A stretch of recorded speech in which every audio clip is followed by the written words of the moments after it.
তো বন্ধুরা good morning. এখন ইঁচড় নিয়ে বসে গেছি। এখন এই ইঁচড়গুলো যেহেতু ইসে হয়ে যাচ্ছে, মানে জ্যৈষ্ঠ মাস পড়ে গেছে, এখন তো কাঁঠাল হবে। দেখো কালকে রাতে হচ্ছে হালকা হলদে হলদে হয়ে গেছে। তো চলো, এই অল্প করে আনতে বলেছে, ওই জন্য এই শেষ আননা, আবার পরের বছর দেখা যাবে। তো চলো কেটে নিই। প্রথমেই টুকরো টুকরো করে কাটি, তাহলে ছাড়াতে সুবিধা হবে। এই না ইঁচড়ের ডালনা। আর এদিকে দেখো লাল শাক বাটা হয়ে গেছে, কাটতে হবে। কেটে তারপরে নালে না ধুয়ে কাটতে পারি না, আমার খুব অসুবিধা হচ্ছে। তো এইটা মনে হচ্ছে খুব বড় বড়, অনেকে বলছে, দোকানদার বললো কচি, এরকমও অনেকে খায়, কিন্তু আমি এরকম খাবো না। পেটটা যদি আমার ব্যথা ব্যথা করে, এরকম করে কাটতে দেখো। আমি ওই জন্য আনতে চাই না। আর এই দেখো এখান দিয়ে দানা বের করে নেবো, কোনো অসুবিধা নেই, তাড়াতাড়ি হয়ে যাবে, অল্প। এই দেখো এরকম করে কেটে নেবো। এইগুলো বেশি বড় অবস্থায় খেলে না পেট ব্যথা করে। কচি থাকলে ঠিক আছে। হ্যাঁ, এই যে এইগুলো একটু সময় লাগবে, কিছু করার নেই। এঁচড় কাটতে অনেকেই পারে না, আর এখনকার দিনে মানে এইসব ঝামেলা জিনিসগুলো খেতেও চায় না, যেহেতু সময় খুব কম মানুষের হাতে। কচিটা আনবে, শুধু শীতদানাটা বাদ দেবে আর করে ফেলে। ওই সিজনে যখন পথে ওঠে তখনই খাই লাগে, তারপর হ্যাঁ, তো দেখো ওইটুখানি দিয়ে একটু বেরালো। তো এরকমভাবে কেটে নেবো প্রত্যেকটা। এটা এরকমভাবেই কাটতে হবে, নাহলে হবে না। পেটে ব্যথা করলে ক্ষতি হবে। তো চলো ধীরে সুস্থে কেটে নিই। আমার এমনি থোর আরো না, থোর আনবো তো। থোরও অনেকে কাটার জন্য খেতে চায় না, তো আমার কষ্ট মাসে কেটে নেই। আমিও ঠিকঠাক ঠিকঠাক কাটতে হয় না। এই আঙুলে যে রকম করে পেঁচায়, ওটাই আমার দ্বারা হয় না। আমি ওই জন্য তো থোড় আনি না। আমি ইচ্ছা করে আনি না, মানে ওকে দিয়ে কাটাবো, তাই জন্য আনতে চাই। তো যাই হোক, দেখো কাটছি। তো চলো এই চোখটা কেটে নিই, তারপর কতটা কি পরিমাণে হয় তোমাদের সাথে শেয়ার করবো। তারপরে শাক কাটতে হবে, অনেক কাটাকুটি আছে। তো বন্ধুরা দেখো লাল শাক কাটাকুটি চলছে, আর বাদ বাকি সবজি সব কাটা হয়ে গেছে। মানে এই চোখটা দেখো কতটা বেরিয়েছে। এখানে কত আছে, 700 মতন না 500? 600 এঁচড় এই বেরিয়েছে। জলে ভিজিয়ে রেখেছি। আলু কেটে নিয়েছি, টমেটো, আদা, রসুন। এখানে এখন শাক কাটবো। আর আমাদের গাছের উচ্ছে পাতা অনেক হয়েছে, তাই ভাবছি আজকে একটু বড়া করবো। দেখো পাতাগুলো কেমন হয়েও যাচ্ছে, কুকড়ে কুকড়ে যাচ্ছে। কেন উচ্ছে লাল শাক দুটো মিলে ভেজে বড়া ভেজে নাও। তুমি খাবা নাকি? তুমি খাবা? লাল শাক আর উচ্ছে পাতা দুটো বেটে একদম কেউ খায় না, খেয়ে নেবা। আচুইরা খাওয়া উচিত। তাহলে তো ভাতের মধ্যে সব সবজি দিয়ে রান্না করতে পারি, খিচুড়ি হয়ে যাবে। রোজ খিচুড়ি খাওয়া ভালো লাগে? রোজ খিচুড়ি খেতে কথা বলবে এক যাবে আরে। তো যাই হোক, শাক কাটা চলছে। আমি আমার না মানে শাক ধুয়ে কাটতে পারি না, আমার খেতে ধুতে হয়। তো লাল শাকটা বেশ ভালোই লাগে খেতে। আর উচ্ছে পাতাগুলো কাটবো, কুচিয়ে কেটে বড়া হবে। এই হচ্ছে সিম্পল রান্না আজকে শনিবার দুপুরে। ডাল ঢাল করবো না, এই শাক ভাজা হইতেই ব্যাস, আর্ধেক ভাত তো শাক দিয়ে খাওয়া হবে। লাল শাকটা খুব পছন্দের শাক। তাই? হ্যাঁ, কিন্তু শাকটা লাল হবে কিনা সেটাই কথা। হ্যাঁ লাল হবে তো বললো, গ্যারান্টি দিল। গ্যারান্টি যদি লাল শাক দেখো কতটা লাগছে, কিন্তু এই কুটাকুটি করলে, মাখামাখি করলে একটুখানি হয়ে যাবে। বলেছে। যাই হোক, উচ্ছে পাতার বড়াটাও অনেকদিন পর করা হবে। আর ওইদিকে এঁচড়টা সুন্দর করে কেটে নিয়েছি। এঁচড়টা বেশ ভালো, খারাপ না। আমি তো ভাবলাম মনে পেকে টেকে গেছে। তো এই বছরের মতো এই লাস্ট এঁচড় খাওয়া, কারণ এরপরে আর গ্যারান্টি নেই। গাছের এঁচড় হলে তাও একটা ভাবা যায়। এবার কাঁঠাল খাবে। এবারে কাঁঠাল যেরকমই খাও না, আমার কাঁঠালের দানা খেতে কি লাগে, সেই স্বাদ। তো ওদিকে ভাত বসিয়ে দিয়েছি, ভাত প্রায় হয়ে গেছে। এবারে দুদিকে দুটো কড়াই বসিয়ে যুক্ত শুরু করবো। কেটে কুটে নিলে না খুব সুবিধা হয়, নাহলে না বসে রাখতে হয়। আর সবজির অপেক্ষায়। মানে একদিকে ঘুরিয়ে করবো, একবার এদিকে করবো, খুব ঘুরিয়ে হয়ে যায়। কেটে কুটে এবারে দুদিকে দুটো করতে থাকবো। তো চলো শাক পাক কেটে তারপরে রান্নাটা বসাবো। চলো আমার হয়েই গেছে শাক কাটা। দুয়াতে শাক, লাল শাক না আয় দেয় না, একটুখানি হবে, একটুখানি হয়ে যায়। এই যে খেতে শাক, ওই জন্য অল্পের মধ্যেই হয়ে যায়। আর কলমি শাকটা অনেকদিন খাওয়া হয় না। কলমি শাক চাষ হয় গো নাকি এমনি? সব চাষ হয় এখন সব চাষ হয় না। তো যাই হোক, কাটাকুটি প্রায় শেষের দিকে। এই উচ্ছে পাতাটা কাটবো, কেটে মাখামাখি করবো। বড়া তো সবার লাস্টে করার ইচ্ছা আছে, ওরা গরম গরমই ভালো লাগে। চলো, একদিকে শাক একদিকে এঁচোড়টা আবার ভাপাতে বসাতে হবে।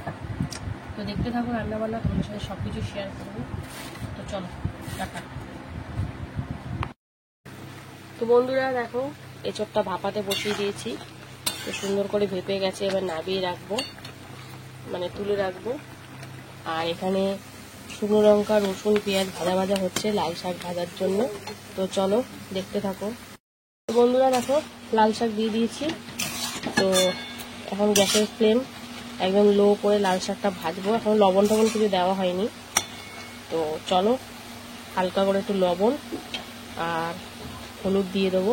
তো দেখতে থাকো, শাক ভাজাটা হচ্ছে। বন্ধুরা দেখো, জিরে ফোড়ন দিয়ে আলুটা ভাজতে বসিয়েছি। যেহেতু ছোটো ছোটো আলু, ওই জন্য ডুমো ডুমো করে কেটেই দিয়েছি এঁচোড়ের তরকারির জন্য। তো আলু ভাজার আগে আমি পেঁয়াজ দিতে ভুলে গেছি। তো আলুগুলো একটু ভাজা ভাজা হলে না দিয়ে পেঁয়াজটা ভেজে নেবো। আর এদিকে দেখো লাল শাক ভাজা চলছে, লবণ হলুদ সব দিয়ে দিয়েছি। তো এটা একদম জল শুকিয়েও গেছে আর মজেও গেছে। তো এটা আর একটু ভাজা ভাজা করে নামিয়ে নেওয়ার পালা দেখো। আর এদিকে আলুটা ভাজা ভাজা হলে আলুটা সাইড করে তুলে তারপরে পেঁয়াজ দেবো। তো দেখতে থাকো। বন্ধুরা দেখো, শাক ভাজা হয়ে গেছে।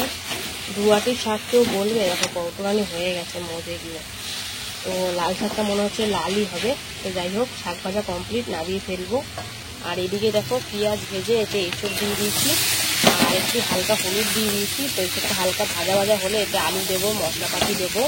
তো দেখতে থাকো। রান্না এখনো কিন্তু শেষ হয়নি, এখনো উচ্ছে পাতার বড়াটা বাকি আছে। তো ওটা এখন মাখবো, কেটে ধোয়া হয়ে গেছে, কেটে মাখবো। তারপরে শাকটা নামিয়ে এখানে বড়াটা করব। তো চলো দেখতে থাকো। ভাজাভুজি হচ্ছে, শাক ভাজা হয়ে গেছে, নামিয়ে নেব। আর এইদিকে তরকারিটা কিন্তু হচ্ছে। বন্ধুরা দেখো, এঁচোড়ে মশলাপাতি পড়ে গেছে। দিয়েছি টমেটো, হলুদ তো দেওয়াই ছিল। তারপরে আদা, রসুন, কাঁচা লঙ্কা একসাথে বাটা, জিরের গুঁড়ো, ধনের গুঁড়ো, একটু কাশ্মীরি লঙ্কার গুঁড়ো, লবণ, মিষ্টি সব দিয়ে কিন্তু কষাকষি চলছে। হালকা সামান্য জলও দিয়েছি। তো সব দিয়ে কষাকষি চলছে। তো এটাকে ভালো করে কষিয়ে তবে পরিমাণ মতন জল দেবো সিদ্ধ হওয়ার জন্য। তারপরে এতে গরম মশলা দেবো নামানোর আগে। তো দেখো কেমন লাগছে দেখতে। এঁচোড় তো খুব তাড়াতাড়ি সিদ্ধ হয়ে যাবে, ছোট ছোট করে কেটেছি। আলুটা সিদ্ধ হতে টাইম লাগবে। তো ঢাকা দিয়ে দিয়ে করবো, কষিয়ে নিই। তারপরে এতে পরিমাণ মতন জল অ্যাড করে দেবো। তো কেমন হয় না হয় তোমাদের সাথে সব কিছু শেয়ার করবো, তার জন্য দেখতে থাকো। তো দেখো বন্ধুরা, সুন্দর করে কষিয়ে নিয়েছি, মানে বেশি তেল মশলা দিইনি। তো গরমের জন্য কি তেল মশলা দেবো, যেটুকুনি না দেওয়া সেটুকুনি দিয়েছি। তো কষানো কমপ্লিট, এবার পরিমাণ মতন জল অ্যাড করে দিচ্ছি আলুগুলো সেদ্ধ হওয়ার জন্য। তো খুব বেশি ঝোল করবো না, একটু গামাখা গামাখা টাইপের করবো। তো দেখো জল দিয়ে দিয়েছি পরিমাণ মতন। এবারে কিন্তু ভালো করে নাড়িয়ে চাড়িয়ে মিশিয়ে এটাকে সেদ্ধ করার পালা, মানে আলুগুলো সেদ্ধ হওয়ার পালা। তো চলো, দেখো পরিমাণ মতন জল অ্যাড করে এবার ঢাকা দিয়ে 5-7 মিনিট মতন করতে হবে। লো ফ্লেমে করব যাতে আলুগুলো সিদ্ধ হয়ে যায়, ঝোলটাও খুব বেশি না শুকিয়ে যায়। তো চলো ঢাকা দিয়ে দিলাম, 5-7 মিনিট পর আবার চলে আসবো। তো বন্ধুরা দেখো, উচ্ছে পাতার বড়া বসে গেছে। তো চলো উল্টে দিই। এটা কাঁচা লঙ্কা, হলুদ, লবণ, বেসন, তারপরে হালকা সামান্য জল দিয়ে মাখা হয়েছে। জল তো দিতেই লাগবে, ওটা কমন ব্যাপার। তো দেখো বুঝতেই পারছি খুব তিতো হবে। তো আমাদের তিতো খেতে আমার তো খুব ভালো লাগে, আমার কর্তা বাসায় ভালো লাগে না। তো বড়া করলে গরম গরম 2-1টা খাবে। তো আমার খুব ভালো লাগে উচ্ছে পাতার বড়া। তো দেখো ভাজা হচ্ছে, সবুজ হয়ে গেছে দেখো তেলটা। তো চলো, আর ওদিকে এঁচোড়টা হচ্ছে, তো দেখাবো তোমাদেরকে এঁচোড়টা কেমন কি করলাম। তো বড়া কিন্তু এরমভাবেই বারবার করে ভেজে নেব, তো দেখতে থাকো। তো বন্ধুরা দেখো, এঁচোড়ের তরকারি জলটা অনেকটাই শুকিয়ে গেছে। তো এবারে গরম মশলা দিয়েছি, এবারে কিন্তু নাবিয়ে ফেলবো।